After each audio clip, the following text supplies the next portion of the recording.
Assalamualaikum warahmatullahi wabarakatuh. Perkenalkan, nama saya Yuni Anggreni dari kelas HES 3B Makul Usul Fiqh 2. Nah, di sini saya akan menjelaskan materi yang pertama, yaitu ada ta'arud dan tarjih dalam istinbat hukum. Yang pertama yaitu pengertian ta'arud dan tarjih. Ta'arud dalam bahasa Arab, ta'arud berarti dua hal yang saling menghalangi atau bertentang satu sama lain. Adapun ta'arud menurut terminologi ulama ushul fiqh adalah dua dalil yang pada saat bersamaan menunjukkan pada dua hukum yang berbeda dalam satu permasalahan. Nah, maksudnya adalah hukum yang disimpulkan dari salah satu dalil tersebut menghalangi pengaplikasian hukum yang diambil dari dalil lain terhadap suatu permasalahan. Nah, di sini ada tiga ahli yang mendefinisikan pengertian ta'arud. Yang pertama ada menurut Imam Al-Syaukani, mengartikan ta'arud adalah suatu dalil yang menentukan hukum tertentu terhadap persoalan, sedangkan dalil lainnya menentukan hukum yang berbeda dengan dalil tersebut. Nah, menurut yang kedua yaitu menurut Sa'ad Al-Din Al-Tabtazi, mengartikan ta'arud yaitu suatu pertentangan antara dua dalil yang tidak mungkin dikompromikan antara keduanya. Nah, yang ketiga menurut Ali Hasbalah, mengartikan ta'arud yaitu terjadinya pertentangan hukum yang terkandung dalam suatu dalil dengan hukum yang terkandung dalam dalil lainnya dan kedua dalil tersebut berada dalam satu derajat. Nah, lanjut yang kedua yaitu ada tarjih. Di sini secara bahasa tarjih yaitu menguatkan atau memberatkan. Menurut Ibnu Hazib dan Al-Amidi, tarjih didefinisikan sebagai membandingkan dua dalil yang bertentangan dan mengambil yang terkuat di antara keduanya. Di sini juga ada ulama mazhab Hanafi mendefinisikan tarjih yaitu kelebihan suatu dalil dari dalil lainnya. Sedangkan dalil itu sendiri tidak dapat berdiri sendiri, artinya dua dalil yang bertentangan itu memiliki kekuatan yang sama. Nah, untuk memilih mana yang dimenangkan diperlukan dalil lain sebagai pendukung. Nah, lanjut yang B yaitu ada bentuk-bentuk ta'arud dan tarjih. Yang pertama, ta'arud dalam keterkaitan dalam dua dalil terdapat 4 keadaan. Yang pertama yaitu dua dalil nas bermuatan am. Perlu diperhatikan mustahid dalam permasalahan ini secara berurutan adalah yaitu mengkompromikan dua dalil al-zama'u jika memungkinkan dengan pengarahan masing-masing dari kedua dalil yang keadaan yang berbeda. Yang kedua, jika upaya jam'u tidak memungkinkan ditempuh, maka dilihatlah kronologi waktu dari masing-masing dalil. Nah, yang ketiga yaitu kronologi waktu tidak diketahui sehingga tidak mungkin diterapkan nas. Permasalahan ditangguhkan tawakuf hingga tampak muraji, hal-hal yang mengunggulkan pada salah satu dalil. Nah, yang kedua yaitu ada dua dalil nas bermuatan khas. Di sini yang pertama yaitu mengkompromikan dua hal alzamu jika memungkinkan dengan mengarahkan masing-masing dari kedua dalil pada keadaan yang berbeda. Yang kedua yaitu jika upaya jam'u tidak mungkin ditempuh, maka dilihat dari kronologi waktu dari masing-masing dalil. Jika salah satunya turun lebih akhir daripada yang lain, maka diterapkan nas.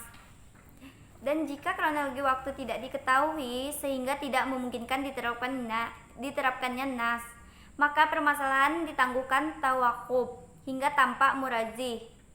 Nah, salah satu dalil nas bermuatan am dan yang lain bermuatan khas. Ketika dua dalil yang saling ta'arud, salah satunya bermuatan am dan yang lainnya bermuatan khas, maka langkah yang harus ditempuh adalah taksis, yakni dalil am ditaksis dengan menguatkan dalil khasas. Masing-masing dalil nas bermuatan am dari satu sisi sekaligus khas dari sisi yang lainnya. Nah, di sini ada contoh ta'arud dan tarjih. Apabila kita dapat dua nas yang lahirnya berlawanan, wajiblah kita berusaha mengkompromikan nas-nas itu dari lahirnya, sehingga tidak terjadi pertentangan satu sama lain di dalam syariat. Jika mungkin kita menghilangkan pertentangan lahir itu di antara dua nas dengan jalan jam'ah dan taufik, hendaklah kita jamakkan dan kita amalkan keduanya. Nah, di sini dalam surah Al-Baqarah ayat 23 yang artinya yang mengatakan, dan hendaklah istri yang ditinggalkan oleh suami yang meninggal dunia menanti 4 bulan 10 hari. Pada tempat yang lain Allah berfirman dalam surah Al-Talaq ayat 4, dan segala wanita yang hamil idahnya ialah bersalin. Nah, dari kedua ayat ini dapat dikompromikan dengan menetapkan bahwa wanita hamil yang ditinggal mati suaminya beridah dengan iddah yang terjauh dari dua iddah itu. Jika dia bersalin sebelum 4 bulan 10 hari dari hari wafat suaminya, hendaklah ia menunggu cukup 4 bulan 10 hari. Dan jika bersalin 4 bulan 10 hari itu sebelum dia bersalin, hendaklah dia menunggu sampai bersalin. Baik, sekian penjelasan dari saya. Saya akan melanjutkan materi yang kedua, yaitu tentang maqasid syariah. Nah, di sini yang yaitu pengertian maqasid syariah. Maqasid merupakan bentuk plural dari maqsud, yang mana maqasid adalah bentuk plural dari maqsud.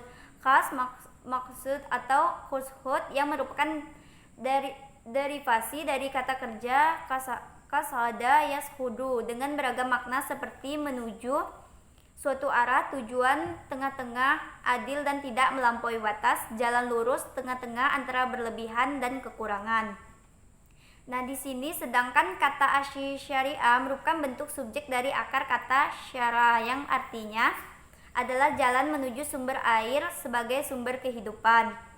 Oleh karenanya, secara terminologis, maqasid syariah dapat diartikan sebagai suatu tujuan-tujuan ajaran Islam, atau dapat juga dipahami sebagai tujuan-tujuan pembuat syariat Allah dalam menggariskan syariat Islam.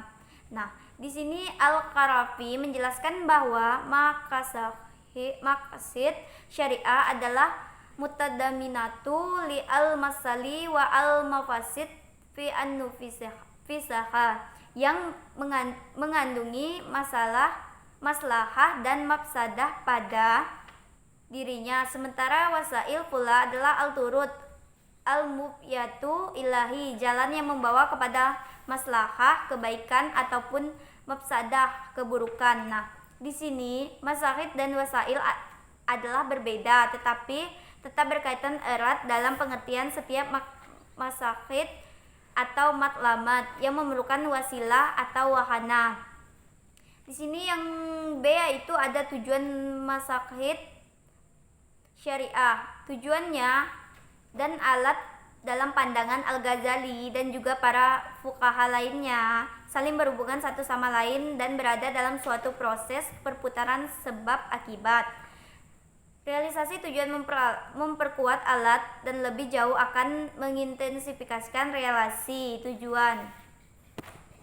Nah, di sini Imam Al-Ghazali dan Asyatibi mengurutkan keimanan, kehidupan, akal, keturunan, dan harta benda secara radikal berbeda dari urutan ekonomi konvensional, di mana keimanan tidak memiliki tempat. Keimanan ditempatkan pada urutan pertama karena menyediakan pandangan dunia yang cenderung. Nah, di sini kepentingan manusia dan masyarakat yang dijamin oleh syariah Islam didorong dengan 4 intivasi yang utama. Yang pertama, zal al-masali, mencapai kepentingan di dalam kehidupan. Yang kedua, dar al-mafsadah, yaitu menolak kerusakan yang akan timbul di masyarakat. Yang ketiga, ada saat ada darah, menyekat kepentingan buruk. Dan yang keempat ada tagayur al-zaman, yaitu mementingkan faktor peredaran zaman merujuk kepada perkara yang matlamat ulama hukum Islam adalah bagi melihat kemaslahatan kepentingan masyarakat bagi kepada 3 bentuk kepentingan. Semuanya diperlukan bagi menjamin kelancaran hidup manusia dalam masyarakat. Di sini kepentingan ini terbagi kepada 3 bagian. Yang pertama, kepentingan awam masyarakat terbanyak perlu senantiasa dijaga dan diutamakan dalam setiap persyariatan hukum Islam. Yang kedua, ada kepentingan orang kebanyakan perlu dijaga demi untuk memastikan kebajikan masyarakat awam. Nah, yang ketiga yaitu kepentingan orang perseorangan perlu dijaga selama mana tidak menjejaskan kepentingan masyarakat awam dan tidak bertentangan dengan lunas-lunas Islam. Nah, yang terakhir yaitu yang C, yaitu pembagian maslahat syariah. Kemaslahatan dari segi kepentingan terdiri dari yang pertama maslahat dahuriyat. Maslahat daruriyat adalah sesuatu yang harus ada untuk mewujudkan kemaslahatan yang terkait dengan dimensi duniawi dan ukhrawi. Yang kedua yaitu maslahat haziat. Maslahat haziat yaitu maslahat yang berupa kebutuhan sekunder apabila tidak diwujudkan tidak sampai mengancam keselamatan namun manusia mengalami kesulitan. Yang ketiga maslahat tasniyah. Maslahat tasniyah yaitu mengambil apa yang sesuai dengan kebiasaan adat yang paling baik dan menghindari cara-cara yang tidak disukai oleh orang-orang yang bijaksana. Oke, baik, sekian penjelasan dari saya. Wassalamualaikum warahmatullahi wabarakatuh.